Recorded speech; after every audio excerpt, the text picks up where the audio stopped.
A continuación tendrá lugar la presentación del libro Retorno del mito, de Boris Vian.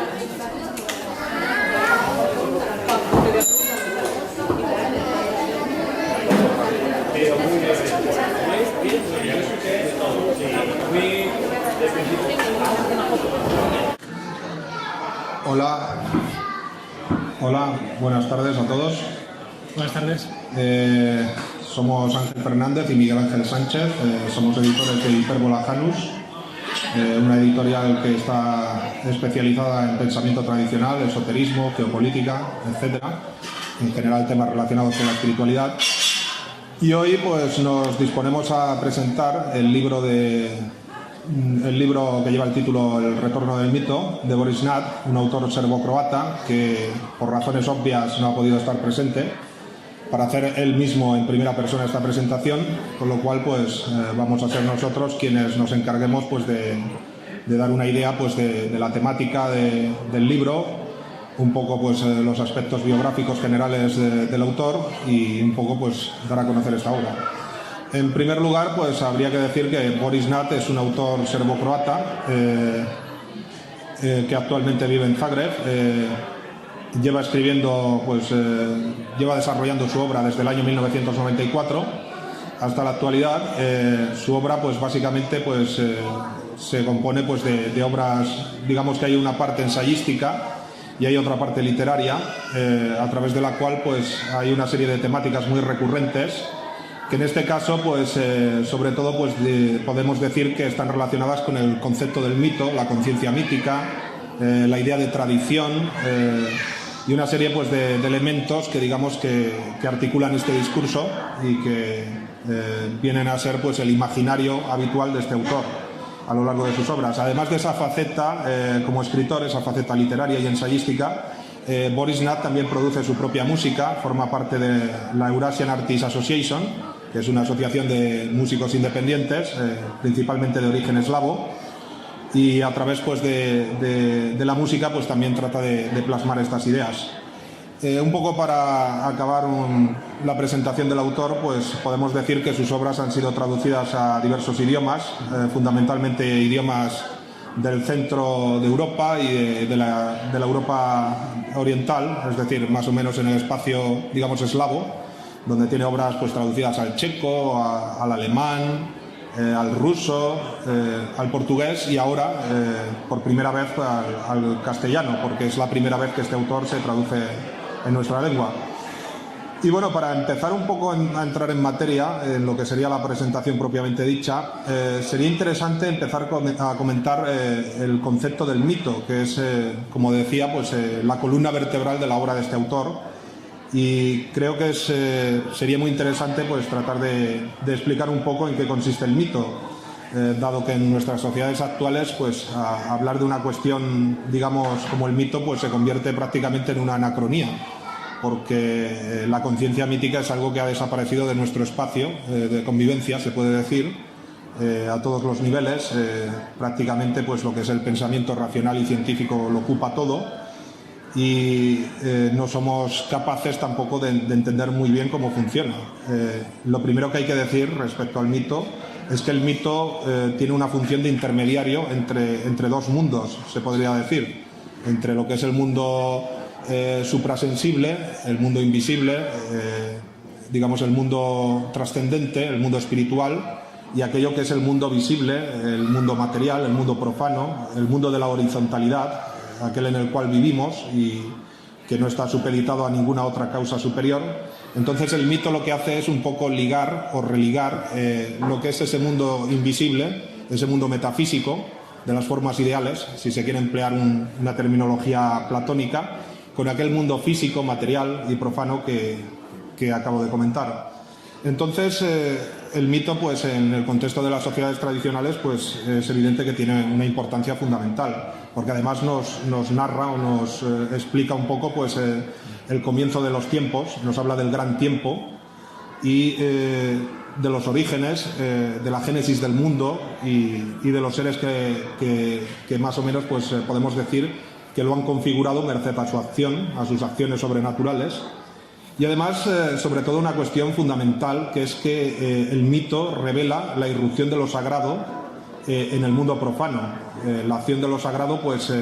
digamos que aparece de forma permanente, reflejada pues, en ese mundo profano, en ese mundo material, y al mismo tiempo le da sentido porque existe una relación jerárquica entre uno y otro. Es decir, el mundo material está supeditado pues, al mundo espiritual, al mundo metafísico, al mundo trascendente, como lo queramos llamar. Al mismo tiempo, pues podemos hablar también pues, de que estas gestas sobrenaturales, estas tragedias épicas, muchas veces, el papel de los héroes, de los seres sobrenaturales, de los dioses, se convierten en un modelo ejemplar, en un modelo paradigmático que aquellas comunidades humanas y aquellos que las integran, pues de algún modo pues, se ven obligados a, más que obligados, se ven reflejados en ellas y da coherencia pues, a sus acciones en el mundo material y de algún modo pues, se convierten en un modelo ejemplar a imitar. En este sentido, pues a nosotros, humanos contemporáneos, por decirlo de alguna manera, pues nos puede resultar muy chocante porque hay elementos de la vida cotidiana que muchas veces pues, no tienen ninguna importancia ni le otorgamos ninguna trascendencia y que para nosotros pues, son eso, gestos, comportamientos, acciones cotidianas que más allá de ese plano material pues no tienen una importancia significativa. Sin embargo, en ese mundo tradicional encontramos pues que cada cosa, cada elemento que compone la realidad, ese todo cósmico, pues de alguna manera pues tiene tras de sí la acción de un mito y al mismo tiempo el mito pues se ve actualizado o se ve vivificado periódicamente por la acción del rito o del ritual. El ritual tiene una importancia fundamental en la actualización del mito. Entonces, dentro de ese contexto, pues es evidente que para el hombre arcaico, para el hombre tradicional, ese mito y la acción que permite su actualización pues son fundamentales en el contexto de toda su existencia, de toda su vida, tanto a nivel individual como a nivel colectivo. Y de hecho, pues tiene también adquirido una responsabilidad, que es la de transmitir precisamente ese mito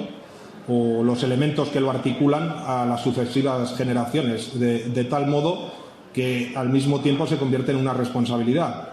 Aquellos que custodian el mito deben de transmitirlo pues, a generaciones futuras en una cadena ininterrumpida pues, que llega pues, no hasta nuestros días, porque evidentemente vivimos en unos tiempos de desconsagración absoluta, donde el elemento espiritual carece por completo de importancia, pero sí pues hasta tiempos relativamente recientes, pues prácticamente hasta el siglo de las luces, hasta lo que es el siglo de la Ilustración, de las ideas iluministas, de la Revolución Francesa, de la modernidad en definitiva. Y claro, esta modernidad que ha sido forjada pues en base a estas ideas, en base a un patrón ideológico pues muy concreto,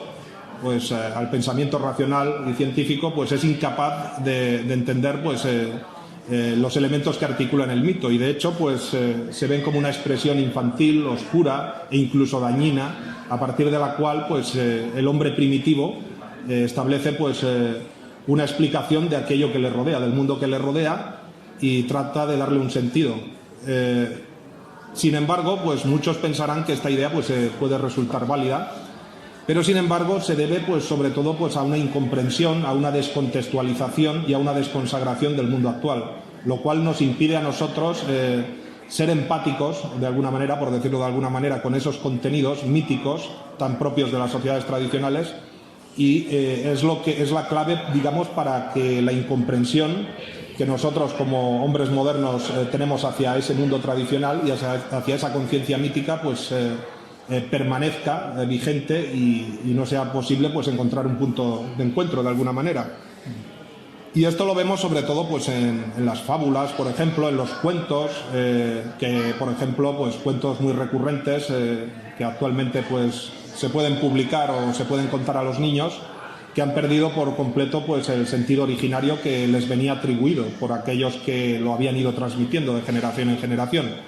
De tal modo pues que al perderse el sentido pues de la fábula o del mito, pues en el cuento, en el contexto de un cuento, de un relato, pues se pierde todo prácticamente y pasa pues a tener un sentido profano y puede ser pues puede ser igualado pues a cualquier historia o a cualquier relato que profanamente, por ejemplo, un autor actual pues sea capaz de componer. Con lo cual, pues habiendo perdido ese sentido mítico o la conciencia mítica que lo vivificaba de alguna manera, pues pierde por completo todo ese sentido, y todos los arquetipos tradicionales que podían expresar esos cuentos, o todas esas enseñanzas de carácter espiritual que podían contener, pues quedan diluidas de una vez por todas. También tiene que ver esto, y es muy importante, con la concepción del tiempo que existe en ese contraste entre sociedades tradicionales y sociedades modernas. El sentido del tiempo lineal, cronológico, progresista, evolutivo que existe en la actualidad, pues obviamente pues no tiene nada que ver con esa concepción cíclica, orgánica, cualitativa que existía en el mundo tradicional. Y ese contraste sobre todo viene determinado por un principio que es muy importante, que es que en el mundo moderno pues hay un elemento fundamental, que es la irreversibilidad del tiempo. Es decir, nosotros concebimos el tiempo como una concatenación de acontecimientos, de hechos, que desde un pasado más o menos remoto pues nos conducen hasta los tiempos actuales. Sin embargo, pues es una interpretación puramente cuantitativa, pues donde no podemos ver ningún atisbo de cualidad o de particularidad asociada pues al tiempo. En el caso del tiempo mítico, de ese tiempo cíclico y tradicional, pues vemos que el tiempo es reversible. Y os preguntaréis, ¿cómo es reversible el tiempo en ese contexto? Pues lo acabo de explicar hace un momento, y es a través pues de la idea de actualizar el mito, a través del rito. Eso quiere decir que el hombre tradicional estaba permanentemente ligado al tiempo de los orígenes, y eso le permitía al mismo tiempo pues dar sentido a su existencia, que ésta pues de algún modo se cubriera de certezas, de seguridades, en un todo armónico, equilibrado, donde no había fisuras y donde había una relación de continuidad entre aquellos elementos que componían la realidad. Eso es algo que, por ejemplo, dentro del mundo moderno no podemos decir que exista de algún modo. Digamos que es el contraste un poco entre esa concepción del hombre concreto, de la tradición, el hombre que conoce aquello que le rodea, aquello que forma parte de su vida cotidiana, y el hombre moderno que vive pues su realidad como digamos de forma profana, absolutamente abstracta, y de forma muy descontextualizada respecto a lo que le rodea. Es decir, no tiene un conocimiento total o global de las cosas que le rodean, sino que es un conocimiento fragmentado, fraccionado de alguna manera. Y ahí es donde reside precisamente donde residen las bases de la incomprensión entre el hombre tradicional y el hombre moderno, de alguna manera. El hombre moderno, pues lógicamente, pues no se encuentra pues en esa situación de conexión profunda con el cosmos, con la realidad total y profunda del ser, que se expresa a través de la tradición, de la conciencia mítica. Y en su lugar pues tenemos en la actualidad lo que se conoce como el Homo economicus, el consumidor, comprador, el hombre de la homologación, de la estandarización, del mundialismo, de la globalización ideológica, el triunfo de los valores del usurero, del capitalista, del especulador. Es el hombre sin orígenes, desarraigado, desconsagrado, que vive pues en la pura horizontalidad, de alguna manera. Y de algún modo pues es lógico que asuma pues esa visión pues un tanto paródica e infantil de lo que son las religiones, de lo que es la espiritualidad. Por ejemplo, tenemos el ejemplo más clásico, es el del New Age. El New Age se ha convertido un poco en el sucedáneo ante la desconsagración de las grandes religiones o de las grandes tradiciones religiosas. Y el New Age se ha convertido pues en eso, en un sucedáneo para tratar pues de cubrir pues ciertas necesidades que hasta tiempos relativamente recientes pues venían cubiertas por la acción de la religión o de la espiritualidad en un sentido verdadero, porque el New Age es una falsificación de la verdadera espiritualidad. Sé que no es muy popular decir esto, porque habrá pues personas que más o menos tendrán alguna afinidad con estas corrientes. Dentro del círculo de la autoayuda. Sí, del círculo de la autoayuda, básicamente. Y como esto, pues podemos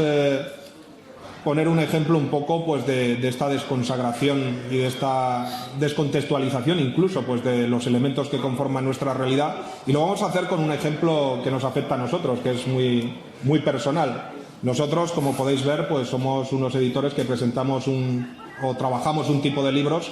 pues que no son muy recurrentes y menos en el día de hoy, en esta feria. Somos los raros, de algún modo, se puede decir. Somos los que vendemos un tipo de literatura que quizás pues resulta chocante. En un nicho muy reducido. Para eso, exactamente, dirigido a un nicho muy reducido, pues muy particular. Estamos muy especializados y bueno, nosotros, por ejemplo, defendemos que la obra, el trabajo tiene un valor en sí mismo. Es decir, no tiene un valor en función de algo que le sea externo. Las cosas tienen un valor per se y en ese sentido, pues cualquier trabajo que se haga de acuerdo con un criterio de cualidad, y más nosotros que nos consideramos un poco artesanos de ideas y que todo el proceso productivo que cubre, digamos, la publicación del libro, pues ha sido llevado a cabo por nosotros. Es decir, nosotros tenemos un conocimiento total de nuestras propias obras, desde lo que es la negociación de los derechos de autor, en el caso de que los autores estén vivos, como es el caso del presente, lo que es la traducción, el proceso de traducción, el proceso de maquetación, el proceso de diseño de lo que es la portada y lo que es la comercialización y la propia estrategia que hemos elaborado para comercializar nuestras obras. Con lo cual nosotros somos conscientes de la totalidad del proceso de producción y se puede decir que participamos orgánicamente en aquello que producimos. Ofrecemos un producto que nace directamente de nosotros. Ignoramos por completo pues cualquier otro tipo de estrategia a nivel comercial que no sea el descrito. De tal modo que en alguna ocasión pues nos han preguntado: oye, ¿y ganáis mucho haciendo esto? Obviamente pues no podemos decir que estemos viviendo de los libros, ni que seamos millonarios, ni tenemos ninguna esperanza en hacerlo. Esto es más una vocación y una cuestión de compromiso personal y un poco también pues la necesidad que tenemos de adentrarnos en ciertos temas, considerando pues ciertas inquietudes intelectuales que no son afines, en este caso mías y de mi compañero. Y bueno, pues nos preguntan eso y nosotros pues lógicamente decimos que no. Y pese a que no ganemos unas grandes sumas de dinero con estas obras, nosotros nos encontramos satisfechos por este trabajo porque consideramos que el producto, aquello que producimos, tiene un valor en sí mismo, al margen de la aceptación o no del público. Al margen de las ganancias también. Al margen de las ganancias económicas. Pero bueno, eso son ya cuestiones particulares nuestras, pero vienen a ejemplificar un poco pues ese contraste entre el mundo tradicional, donde las cosas pues se regían bajo un principio de armonía, de equilibrio y formaban parte de un todo, y lo que es el mundo moderno, pues donde las cosas pues tienen un valor en función de aquello que se les da pues a través del mercado, pues de intereses espurios incluso. De modas. Exactamente. Y bueno, pues dentro de este contexto pues es evidente pues que la sociedad moderna, pues de algún modo podemos decir, aunque resulte contundente esta afirmación, que odia el mito y que sus estructuras mentales pues no están preparadas para concebir algo que digamos que está algo que está al margen de lo que es el materialismo y de aquellas formas que están moldeadas y forjadas en un tipo de conciencia pues digamos más inmaterial, más afín a lo mítico, o aquello que es ilimitado, porque la conciencia de lo ilimitado en un sentido estrictamente tradicional pues no es algo que se conozca en el mundo moderno. En base a esto es muy habitual en estos días el tratar de juzgar la historia con el prisma actual sin intentar ponerse en la piel y en los valores de la gente del pasado. Sí. Y condenar o admirar según qué cosas en función de nuestros sentimientos actuales. Sí, esto es un poco como aquello que se habla en antropología de la perspectiva étnica y la perspectiva ética. Creo que era Marvin Harris o algún autor de estos el que mencionaba ese contraste, un poco de ver las cosas desde dentro, desde la postura de aquellos que se ven afectados y la postura exterior, que es un poco la de juzgar desde nuestros propios valores en el presente. Es un poco ese contraste que vemos reflejado pues, en nuestros días. Y de ahí la incomprensión, como decía. Entonces, pues lo lógico es que, dadas estas circunstancias y estos caracteres que podemos atribuir al mundo moderno respecto al mundo tradicional, pues es normal que en la sociedad tradicional, y esto por ejemplo lo podemos ver en países del tercer mundo, por ejemplo con la tasa de suicidios siempre es infinitamente superior en los países desarrollados, más desarrollados e industrializados, mientras que en aquellos países tradicionales las tasas de suicidio son poco significativas o prácticamente, bueno, muy limitadas, anecdóticas, se podría decir, a nivel estadístico. Y esto quiere decir, bueno, viene un poco a colación, pues de que en una sociedad tradicional, pues como decía anteriormente, el hombre tiene certezas, sabe realmente el papel que juega dentro de ese contexto social, dentro de la comunidad, y al mismo tiempo pues tiene un paraguas, digamos, a nivel ideológico, a nivel mítico,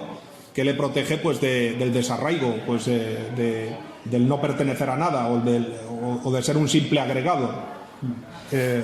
Y entonces en ese contexto pues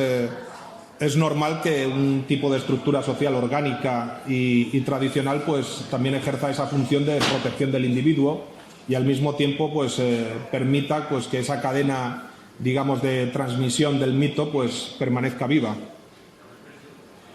Entonces, dentro de este contexto también hay que apuntar otra idea que me parece interesante, y es que dentro del contexto de la conciencia mítica y de la acción de la cosmogonía, por ejemplo, que es un elemento muy importante en las sociedades tradicionales,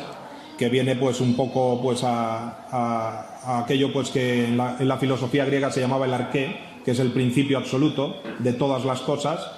El principio absoluto de todas las cosas, pues de algún modo pues a través del rito pues quede reproducido permanentemente y religado a aquellos individuos que llevan a cabo esa actualización, lo que convierte al hombre de algún modo en creador, y al convertirse en creador se convierte también en un sujeto histórico, en un sujeto en base a su propio destino, es decir, es dueño de su propio destino, porque conoce todos esos elementos que componen la realidad y además los recrea mediante el mito a través de lo que es el rito. Ya sé que queda un poco trabalenguas, ¿no? Sí. Pero es así, se puede decir así. De tal modo que el mundo no se puede concebir como algo caótico, algo desorganizado, sino que el mundo tiene pues una plena significación y está, pues de algún modo, pues responde a un modelo articulado. Y en ese sentido, pues dentro del contexto del mito, pues se puede decir que históricamente pues se ha ido produciendo de forma progresiva una desmitificación de todas las sociedades, conforme pues se han ido introduciendo en el curso de la historia. Se ha dado un fenómeno muy curioso y que incluso continúa hasta nuestros días, que es el fenómeno de la desmitologización y la remitologización. Es un fenómeno que todavía persiste en nuestros días, porque hay que tener en cuenta que la conciencia mítica y el mito no desaparece, pese a que hayan triunfado los valores materialistas, los valores racionalistas, las ideas de la Ilustración, el modelo liberal y capitalista. No quiere decir que la conciencia mítica y el mito pues hayan sido desterrados de una vez por todas de nuestro mundo, sino que el mito de alguna manera sigue reproduciéndose bajo falsas premisas en muchas ocasiones y de una forma pues un tanto extraña y a veces incluso paródica, como por ejemplo pues podríamos poner multitud de ejemplos de ello, a través por ejemplo de ciertos mitos como el americanismo. Dentro del contexto del americanismo, por ejemplo, pues aquellos elementos que conforman la mitología del pueblo estadounidense en lo que es la gestación de su nación, por ejemplo, pues lo tenemos reflejado como ejemplo muy gráfico y que llega a todos en las películas del oeste, en las películas de pistoleros clásicas que todos hemos visto. Esa idea de la transformación de un espacio salvaje e indómito en un mundo desarrollado al cual digamos se transmiten esos valores típicos de la conciencia americana originaria, de la conciencia de los padres fundadores, y que de algún modo pues los indios salvajes pues son sometidos a ese orden y son exterminados, que eso también hay que decirlo. Y es un interesante contraste, y esto es un pequeño apunte respecto a la América hispana y toda esa leyenda negra que hemos arrastrado durante siglos y que en gran parte es una herencia anglosajona, porque si os fijáis hay un contraste demográfico muy claro y muy contundente entre lo que es Estados Unidos y su población nativa y lo que son los países de la América hispana y las proporciones de población nativa originaria, amerindia, por ejemplo en países como Perú, Ecuador, etcétera. Otro mito, exactamente. Otro mito. Estamos aquí ante otro elemento que podríamos clasificar como de mito destructivo. Sí, bueno, y de falso mito, falso mito, porque tampoco asume los caracteres originarios que hemos atribuido previamente al mito que hemos descrito. O el cientificismo. O el cientificismo también podría convertirse también en un falso mito, porque el cientificismo es concebido de alguna manera como un método infalible para conocer la realidad y clasificarla incluso, y realmente el cientificismo no puede explicarlo todo, y sobre todo no nos aporta unas certezas definitivas cuando gran parte o gran base de la ciencia actual también basa su trabajo en la especulación, en un modelo especulativo, es decir, en lo que es la afirmación, el contraste entre hipótesis que son descartadas y se superponen a otras que son descubiertas, etcétera. Es un poco esa idea que choca un poco con ese mito de la verdad absoluta que se le confiere a la ciencia. Es decir, el hombre del siglo XIX no tenía las mismas certezas o no creía en los mismos principios que el hombre del siglo XX. Incluso podrían entrar en conflicto cuando no reproducir alguna antítesis. De tal modo que podemos decir que estamos rodeados de falsos mitos en ese sentido. Y en ese proceso, en ese contexto que os apuntaba de desmitologización y remitologización, pues lógicamente ha habido pues distintos ritmos a la hora de desmitologizar y remitologizar. Incluso se ha dado un proceso paralelo que es la pérdida de conciencia mítica para entrar en un contexto nuevo de conciencia histórica, e incluso se ha vuelto a producir un proceso de remitologización, y aquí podríamos poner como ejemplo el propio cristianismo. El cristianismo es un ejemplo clarísimo en ese sentido, porque el origen es un mito, como sabéis, la encarnación del verbo, es decir, Dios de alguna manera, por decirlo así, digamos más llanamente, más del lenguaje de la calle, de algún modo pues el mito de la encarnación supone que Dios envía a su Hijo al mundo y lo encarna y le da una forma histórica, con lo cual hay un claro contraste entre lo que es el mito y lo que es la historicidad. Y de hecho los propios padres de la Iglesia, empezando por San Agustín y otros, pues atribuyeron a la figura de Jesús, como las primeras generaciones de cristianos, una dimensión transhistórica, una cualidad de transhistoricidad, si se puede decir así. E incluso pues dentro de esta dimensión histórica, lo que fue el hebraísmo, el judaísmo, que lógicamente es más antiguo que el cristianismo, pues también ayudó mucho en ese sentido a través de la sistematización de la doctrina o de la institucionalización de la misma, con su aporte fundamental. Y este aporte pues supuso pues que una vez institucionalizada pues la Iglesia, pues se avanzó dentro de ese proceso de historicidad del cristianismo, que curiosamente con la irrupción de la Edad Media pues vuelve a sufrir o vuelve a experimentar otro proceso de remitologización, y lo tenemos, podemos verlo muy claramente a través, por ejemplo, del ciclo artúrico, el mito del Grial, y otro tipo de mitos que incluso también conllevan ese contraste implícito entre lo que es conciencia mítica y conciencia histórica, que serían, por ejemplo, las cruzadas. Las cruzadas son un ejemplo clarísimo de ese contraste entre lo mítico y lo histórico, entre esa fusión donde la barrera de lo mítico y lo histórico parece no estar tan clara. No sé cuánto tiempo nos queda. Sí, bueno, y básicamente es que como nos hemos centrado en algunas ideas, hemos improvisado un poco, aunque no lo parezca, y bueno, como nos acercamos ya a la media hora, pues básicamente lo que podemos decir que el libro de Boris Nat plantea estas cuestiones, se centra en otros mitos también, que toma como hilos conductores pues de toda esta narrativa que pretende transmitir, que es el mito de los hiperbóreos, por ejemplo, la idea del centro, el mito también pues de las lenguas sagradas frente a las lenguas profanas. Es decir, sugiere una serie de temáticas que bueno, han estado siempre, digamos, en el primer plano del debate de las llamadas corrientes tradicionalistas, perennialistas, y además les da un enfoque pues moderno, digamos, y nos lo contextualiza pues en lo que él llama la era post-tecnocrática, que es la era un poco en la que nos encontramos, que nosotros le llamamos era posmoderna también, que son términos análogos, es decir, no entran en conflicto, y un poco en ese contraste